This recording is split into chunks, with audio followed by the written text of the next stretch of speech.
संगीत सरिता।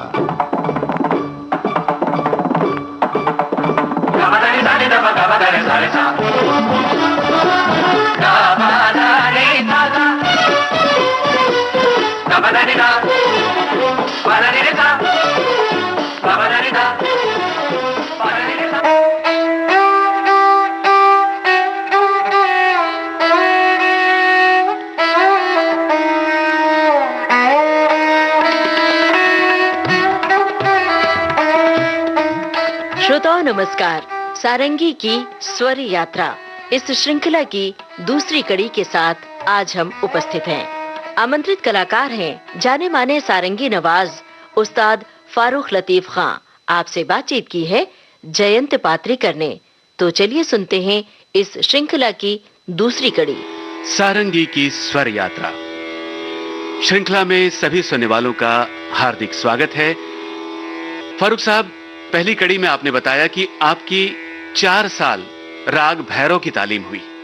तो ये 4 साल राग भैरव जो आपने सीखा जी, क्या फर्क था इतना विस्तार से जो सिखाया गया आपको?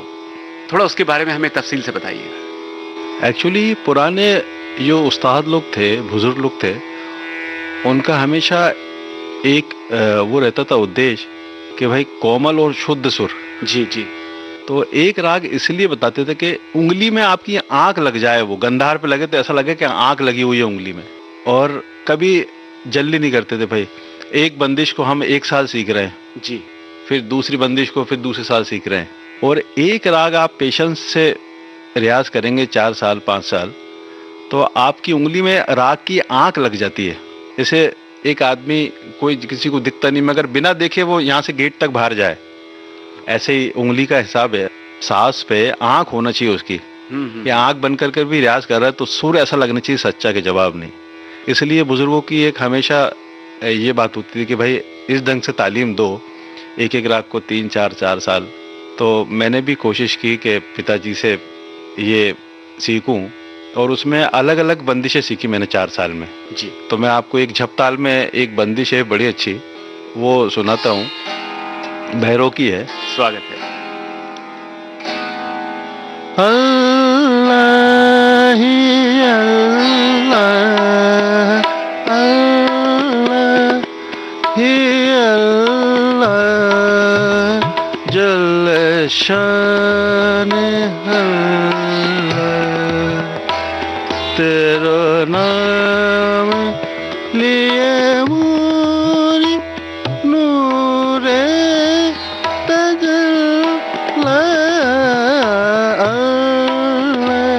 माफ कीजिए मैं गाता नहीं हूँ, मगर हमको तालीम इस टाइप से देते हैं कि जब तक आप गा के सीखेंगे नहीं, सांस पे बजा नहीं सकते। बिल्कुल। तो मैं आपको कोशिश कर रहा हूँ इसी बंदिश को सारंगी में बजाने के। स्वागत है, स्वागत है।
क्या बात है। राग भैरव की इस सुंदर सी बंदिश को सुनकर के और भी मन आनंदित हो उठा है। फारूक साहब, कहा जाता है सारंगी ये जो साज है ये इंसान के गले के सबसे करीब है। इसके बारे में और क्या बताएंगे आप? जी, आपका कहना बिल्कुल सही है। और जितने भी हमारे पुराने बुजुर्ग वोकलिस्ट थे जी, वो सब सारंगी लेते थे। एक्चुअली क्या है, सारंगी गले के देखिए ना, तो वो ही सारंगी में निकलेगा।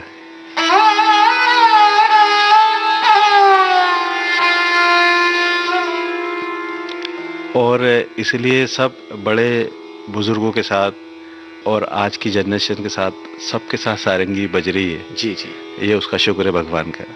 जैसे गायन में होता है सुरों की जो निरंतरता है जी जी, वो जी, इसमें कायम रहती है। एक्चुअली एक बात है इस साज में कि इसका सुर सस्टेन रहता है, कभी जी। सुर बीच में से टूटता नहीं है। जैसे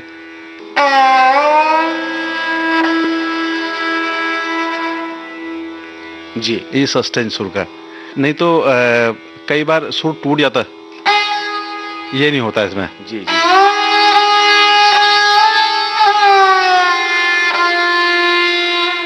और भैरव तो इतना अच्छा राग है, सुबह 4:30-5 बजे उठ के आप इबादत करिए तो आपको ऐसा लगेगा कि भाई आप किसी दूसरी दुनिया में हैं। तो ये भैरव राग का खूबी है। तो राग भैरव में ही एक और बंदिश सुने। जी, मैंने आपको पहले एक बंदिश सुनाई थी 3 ताल में, फिर झप ताल में। जी, फिर पिताजी ने एक 9.5 मात्रे में भी मेरे को समझाया। मतलब भैरव में ही इतनी सारी बंदिश बताई थी, हाँ। तो वो 4 साल की तालीम यहाँ पर दिखी नहीं। तो अच्छा, आपने 9.5 मात्रा कहा तो मैं जानना चाहूंगा, हमारे सुनने वालों को भी ये उत्सुकता होगी कि ये तबले पर किस ताल में निबद्ध होगा? 9.5 मात्रा ही बोलते हैं उसको तबले पे। अच्छा, एक्चुअली एक सरगम का नोटेशन है ये। जी जी जी, तो उन्हें इतनी अच्छी ढंग से तैयार करवाया था कि उससे हाथ तैयार होता है। अच्छा जी, तो मैं कोशिश कर रहा हूँ, देखिए। और उसकी गिनती ऐसी है, 1 2 3 4 5 6 7 8, 1 2 3 1 2 अच्छा। 3, ये 9.5 मात्रा। मतलब चलन झपताल के ही अंग से होता है? नहीं, झपताल के अंग से नहीं, इसका थोड़ा अलग है, मैं आपको बताता हूँ।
क्या ये बात 9.5 मात्रा।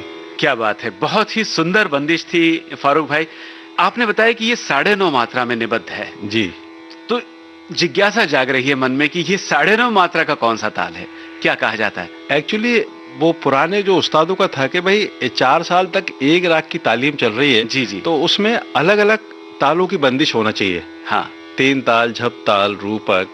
तो ये पिताजी ने एक दिन ऐसे ही कि भाई ये 9.5 मात्रा है, कभी कहीं अच्छे विद्वान लोग बैठे हों तो वहाँ ज़रूर बजाना। तो मैं बहुत शुक्रगुजार हूँ कि आज विविध भारती पे मुझे मौका मिला है, तो मैं इनकी ज़रूर सुनाना चाहिए। जी, तो इसका 9.5 का ऐसा हिसाब है, देखिए हमको जिस ढंग से बताया, 1 2 3 4 5 6 7 8, 1 2 3 1। और यशवंत भाई आपको इसका ठेका बजाएंगे, देखिए। जी,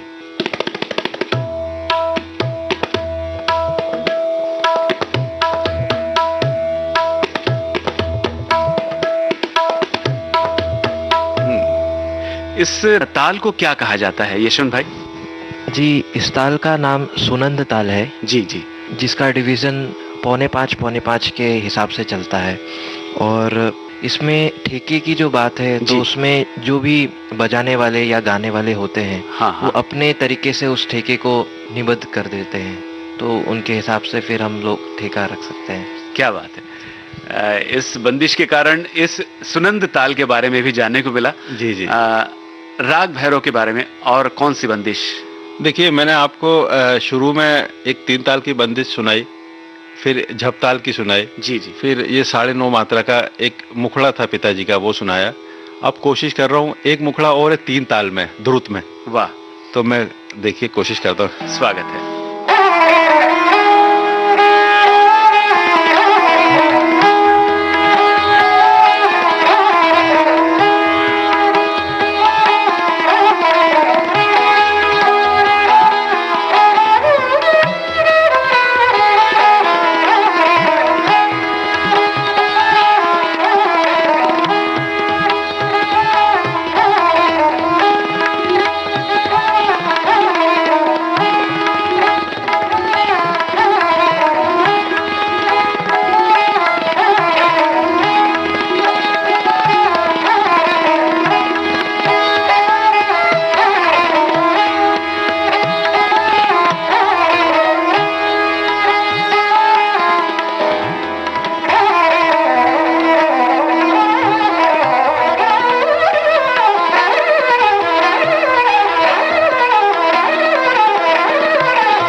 अति सुंदर, क्या बात है फारूक साहब।